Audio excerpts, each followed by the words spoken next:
This is a car I'm genuinely scared to drive, but not just because it's the fastest and most powerful 4-cylinder Golf ever offered down under. More so because this is one of just 50 coming to Australia, so I'd better be bloody careful. Perhaps no better place to welcome the limited edition Volkswagen Golf R 20 years, the German car maker has brought us to Sydney Motorsport Park for a shakedown of sorts. Yes, just 50 of these will be available to Aussie buyers at a cool price of $77,490 plus on-road costs. Packed with all the goodies you'd expect, think Acropovic exhaust and real carbon fibre inside the cabin, this special edition hot hatch has also had some saucy stuff done to its powertrain. More potent ECU mapping and a few other bits and pieces under the bonnet means that maximum power is now up to 245 kilowatts. That's said to shave around 0.2 of a second off the regular Golf R's 0 to 100 kilometers an hour time, and this one can do it in 4.6 seconds. These rare machines will be available in just 2 colorways, Lapis Blue, which I'm sure you've seen on many a Golf R before, and this pure white. And if you go for the white, you get the 19-inch Estoril alloy wheels in this two-tone. The interior of the Golf R 20 years all but mirrors that of the top-spec Golf R. You do get these carbon fibre inlays, which are real as a point of difference, and it makes it feel a little bit more racy and really adds a nice touch to the cabin. A premium Harman Kardon sound system is part of the furniture, as are sports seats clad in partial Napa leather upholstery and blue stitching, which is a slightly different shade of blue to the regular Golf R, and soft touch materials are found throughout the cabin. Well, time to hit the racetrack.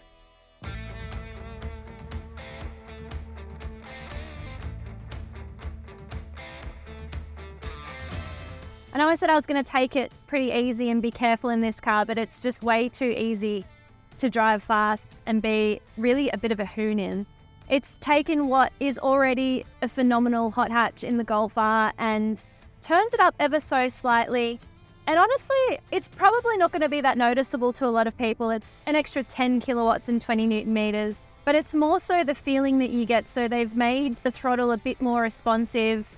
Key performance enhancements include a turbo preload feature that helps minimize lag and improve throttle response and acceleration, while tweaks to the DSG provide more meaningful jolts when shifting manually.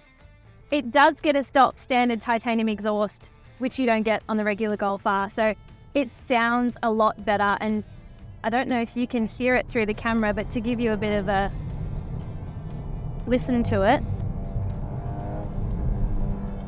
it still corners as flat and feels just as good because it carries over, as I said, a lot of the Golf R's characteristics. It's the same suspension, same brakes.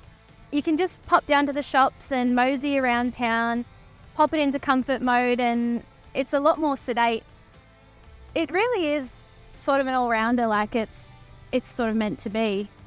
As with the Golf R, the 20 years is fitted with Volkswagen's uber-competent 4-motion all-wheel drive system, and it gains even more options when it comes to the driving profile select menu, now equipped with a new mode dubbed Special, developed at the Nürburgring, which is also where the 20 years smashed the previous Golf R's lap time in 2022. All told, the Golf R is just as fun to drive, and we reckon it'd take a pretty skilled pedaler to notice the difference behind the wheel of a Golf R and this special edition model. It'll also be significantly easier to get your hands on the regular Golf R, which is even available in wagon form, but only for a limited time because Volkswagen Australia has just announced it'll discontinue the high-performance wagon. But if you do manage to score yourself a Golf R 20 years, congratulations. If not, a Golf R is still pretty good, and you can probably make it look like this by painting the wheels.